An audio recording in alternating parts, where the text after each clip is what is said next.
আপনারা দেখছেন TVN update, সঙ্গে আছি আমি শোয়েব আক্তার। ইসরায়েলি কর্তৃপক্ষ সম্প্রতি একটি উদ্বেগজনক ঘটনার খবর দিয়েছে। ইরানি এজেন্টরা ইন্টারনেটের মাধ্যমে সাধারণ ইসরায়েলি নাগরিকদের নিয়োগ দিচ্ছে, যাতে তারা নাশকতা থেকে শুরু করে হত্যার মতো কাজ করতে পারে। এসব ঘটনা ইসরায়েলি নাগরিকদের বিশ্বাসযোগ্যতা, আনুগত্য এবং সহজে অর্থ লাভের প্রলোভন নিয়ে বড় প্রশ্ন তুলেছে। এ ধরনের ঘটনার উদাহরণ 31 বছর বয়সী ভ্লাদিস্লাভ ভিক্টরসন এবং 19 বছরের এনিয়া বার্নস্টেইন। তেল আভিভের পূর্বে একটি শহরতলিতে বসবাস করা ভিক্টরসন গত গ্রীষ্মে টেলিগ্রামের মাধ্যমে একটি বার্তা পান। এতে সহজে অর্থ উপার্জনের প্রলোভন দেখানো হয়।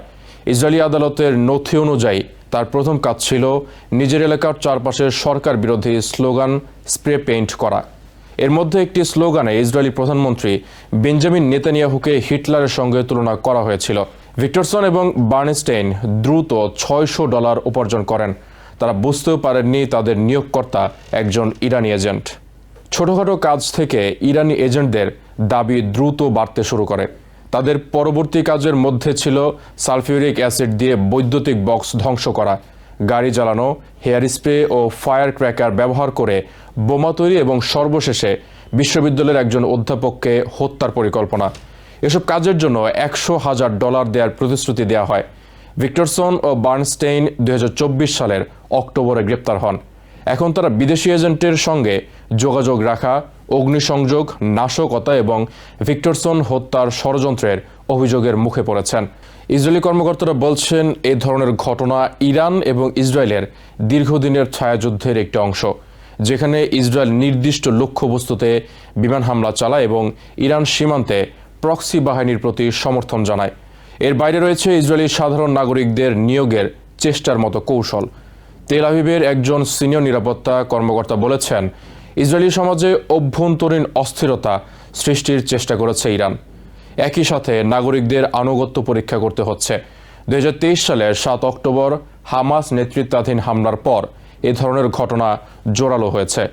গত এক বছরে শিনবেট এবং পুলিশ 25টিরও বেশি ইন্টারনেট চালিত নিয়োগ চেষ্টা আটকে দিয়েছে।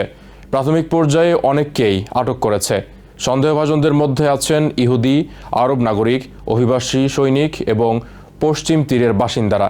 একটি উল্লেখযোগ্য ঘটনায় 70 বছর বয়সী ব্যবসায়ী মতি মামান গ্রেপ্তার হন হত্যার পরিকল্পনার জন্য। এর আগে তিনি ইরানে ভ্রমণ করেন। তাকে চলতি বছরের এপ্রিলের 10 বছরের কারাদণ্ড দেওয়া হয়। বিশেষজ্ঞরা বলছেন, এই নিয়োগ পদ্ধতি ক্লাসিক গুপ্তচর কৌশল। ছোট ছোট কাজের জন্য ক্ষুদ্র অর্থ দেওয়ার মাধ্যমে ধীরে ধীরে ঝুঁকিপূর্ণ এবং জটিল কাজের দিকে উৎসাহ দেওয়া হয়। এর মাধ্যমে ইসরায়েলি নাগরিক প্রলোভন এবং বিভ্রান্তির শিকার হন। শিনবেটের সাবেক কর্মকর্তা শালম বেন হানান বলেন, নানা যুক্তি দিয়ে অনেককে উচ্চ ঝুঁকির কাজ গ্রহণে প্রলুব্ধ করা হয়। আদালতের নথি অনুযায়ী নিয়োগ পাওয়া লোকজন অগ্নিসংযোগ, লুকানো অস্ত্র বা বিস্ফোরক খুঁজে তা নতুন স্থানে স্থানান্তর করার কাজ পেয়েছে। তাদের ক্যামেরা, সেলফোন এবং এনক্রিপশন সফটওয়্যার কেনার নির্দেশ দেওয়া হয়। কিছু লোককে স্পর্শকাতর সামরিক স্থান পর্যবেক্ষণ বা সরকারি কর্মকর্তাদের বাড়ির কাছে ক্যামেরা স্থাপনের নির্দেশ দেওয়া হয়। পুলিশের প্রমাণ উপস্থাপনের সময় আদালতে ভিক্টরসন ও বার্নস্টেইন গ্লাস পার্টিশনের পেছনে বসেছিলেন। প্রসিকিউশন দাবি করছে, তারা সচেতনভাবে শত্রুপক্ষের এজেন্টের জন্য কাজ করেছেন এবং জাতীয় নিরাপত্তা হুমকিতে ফেলেছেন। তাদের আইনজীবীরা বলছেন, আসল নিয়োগকর্তা এবং প্রকৃত কাজের ধরন নিয়ে বিভ্রান্ত ছিলেন। ভিক্টরসন বেশ কয়েকটি বিপজ্জনক কাজ প্রত্যাখ্যান করেন, যেমন বৈদ্যুতিক বক্স ধ্বংস করা, এবং বার্নস্টেইন অগ্নিসংযোগে উৎসাহ দিয়েছিলেন, কিন্তু প্রফেসরের হত্যায় জড়িত ছিলেন না। ইসরায়েলি কর্মকর্তারা জোর দিয়ে বলেন, যদিও ঘটনা গুরুতর, এটি ইরানে পরিচালিত ইসরায়েলের সূক্ষ্ম গুপ্তচর কর্মকাণ্ডের তুলনায় কম জটিল। তবে এসব ঘটনা সাধারণ নাগরিকদের বিদেশি প্রভাবের প্রতি সংবেদনশীলতা এবং দুই দেশের মধ্যে দীর্ঘস্থায়ী ছায়াযুদ্ধের বিষয়ে আলোকপাত করে। নিউ ইয়র্ক থেকে সম্প্রচারিত টিভিএন 24 টেলিভিশন বিশ্বজুড়ে বাঙালির কণ্ঠস্বর।